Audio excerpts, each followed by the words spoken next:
What's up everyone, KitaSean here. So in this video we're going to go ahead and do another servant spotlight, and it's going to be on Okada Izo. So a little bit of history on Okada Izo. Okada Izo first appeared in the Koha 8 gag manga. He pretended to be Sakamoto Ryoma, and he also pretended that his class was Saber, but later on he reveals that he is Okada Izo and he is an assassin class. Obviously in FGO he comes in as an assassin class, a 3-star rarity, and not only that, he is a limited servant to the Gura Gura Teito Seihai Kitang event.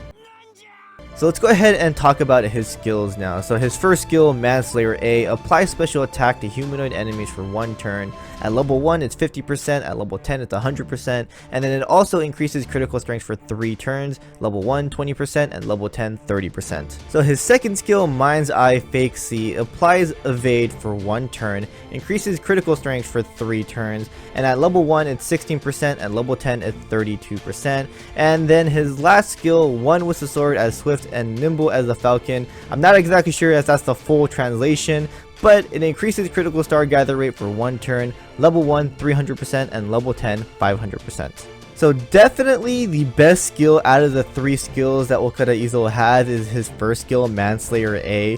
If you can correctly use that skill, oh man, you're gonna do massive damage with it. I mean, especially it works very well with his Noble Phantasm, which we'll get into in a bit, but you can definitely do a lot of damage with his first skill. So the only class skill that he has is Presence Concealment A, increases critical star drop rate by 10%.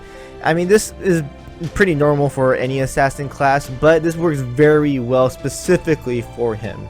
Izo has a single target arts Noble Phantasm called Shimatsuken, and it increases own critical star drop rate for 3 turns on overcharge. So level 1 100%, level 5 200%, and again this MP works very well with his first skill, Manslayer, because what you're gonna do, use his Noble Phantasm, get those drop rates, use his first skill, increase the critical strength on his attack, apply special attack to humanoids as well. So you're gonna do a lot of damage. You're gonna do massive damage on those bosses that are humanoids, or enemies, mobs that are humanoids. So yeah, you're just gonna do a whole bunch of damage. So if you use this skill and this Noble Phantasm correctly, Izo will do a lot of damage. Izo's command cards consist of 2 quicks, 2 arts, 1 buster. His quick card does 4 hits, his arts does 2, his buster does 1, his extra attack does 5, and his Noble Phantasm does 4. And because of his Noble Phantasm being an arts card, he is an arts servant,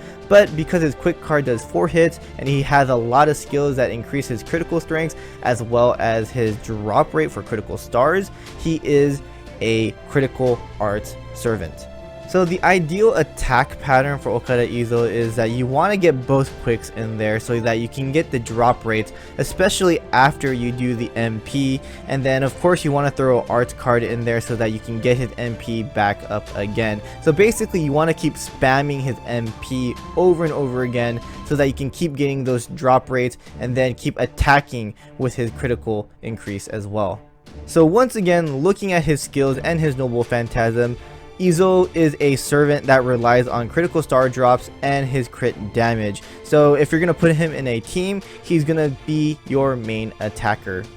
So because Izo is going to be your main attacker, you want to bring servants that will support him. So arch servants are going to be perfect because you can get that arch chain, get his MP up all the way, because his MP is going to be key when it comes to battling with him. Also, you want to bring servants that can increase critical star drop rate or critical strength, or anything that can just buff him overall. So some servants you want to bring along with Izo is going to be Tamamo no Mae. Tamamo no Mae, a really good support caster, arts support caster. I mean, she's technically the best support caster in the game for arts. So she increases arts card effectiveness for 3 turns. Her Noble Phantasm is a Noble Phantasm that can heal all allies, increase MP gauge as well. So Arch Chain is going to be really easy with her. You also have Hans, who can increase critical strength as well as critical stars per turn. So he's actually a really good support as well. Not only that, his Noble Phantasm is an arch, so Arch Chain is really easy. And he also has the power to increase attack and defense as well as restore HP with his Noble Phantasm.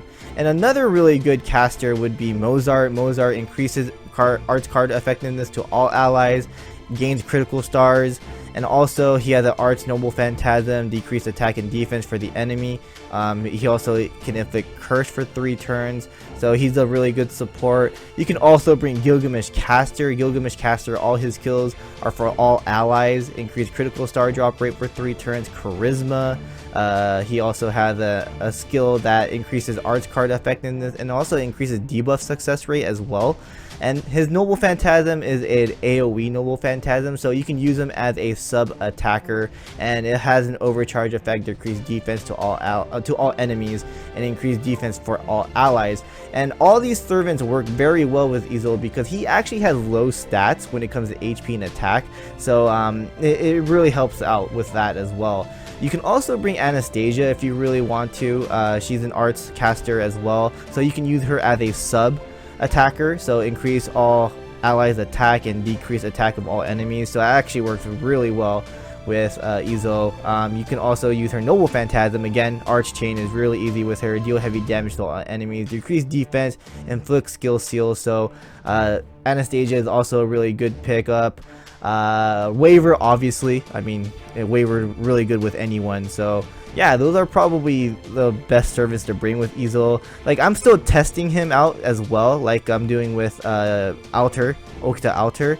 So yeah, I mean, if you guys have any recommendations when it comes to team setups, it'd be really awesome if you guys can tell me down below. But let's go ahead and talk about the CEs that you can put on Izo. So there are 3 CEs that work very well with Izo: Chaldea Anniversary, Serene Moment, and Merry Sheep. All 3 of them increase the card performances for both Arts and Quick. Serene Moment does a little better, 15% at max limit break, the other 2 10%. Honestly, Chaldea Anniversary probably is the 3rd best one out of the 3. It increases MP gauge by 60% at the start of battle, so you want to have that 3rd effect all the time, which Serene Moment and Merry Sheep have that. Serene Moment increases MP gain by 15%, and then Merry Sheep gains 4 critical stars per turn. So honestly, it's preference between the 2. So some other CEs that work really well with Izo is going to be 2030, Flower of High Society, the new Okada Izo CE from Guda Guda 3, anything that gains critical damage, anything that gains critical stars, Arts Performance, Quick Performance, anything within that line should be perfect for him. So even though I give Okada Izo a lot of praise, I do believe there are a couple things that have its flaws. One of them being his skill level up. He uses a lot of rare materials in order to level up his skills, so that's going to be annoying to do. Another thing is that he is a 3-star, which obviously he's not going to have the best stats, but he pretty much has really low stats for what he is. You would think that everything that he has, his skills, his MP would cover that, but there are times where it doesn't really finish the job. So I think grailing him is a perfect idea to do. Like, level 90 would be awesome. I know a lot of you guys really like Izo, so I've actually seen a lot of people level him up all the way to 100, which is I don't disagree on. Like, I actually think leveling him up, grailing him, is a perfect idea to do. So for those who are wondering, should I grill him? Yeah, I think so. I'm not against it at all. I think he's a perfect servant to grill. So that was my spotlight video on Okada Izo. Now I'm pretty sure a lot of you guys are going to be questioning me, because he's limited, when do you think he's going to come back? Honestly, I think during Guda Guda 3 rerun next year. I might be wrong, he might come back later this year, or maybe even be permanent later this year, who knows. But for now, I think he's gonna be coming back during Guda Guda 3 next year. If for some reason he comes back, I think it's worth the role. Definitely try and MP5 him if possible. But yeah, that's basically about it. Thanks for watching, guys.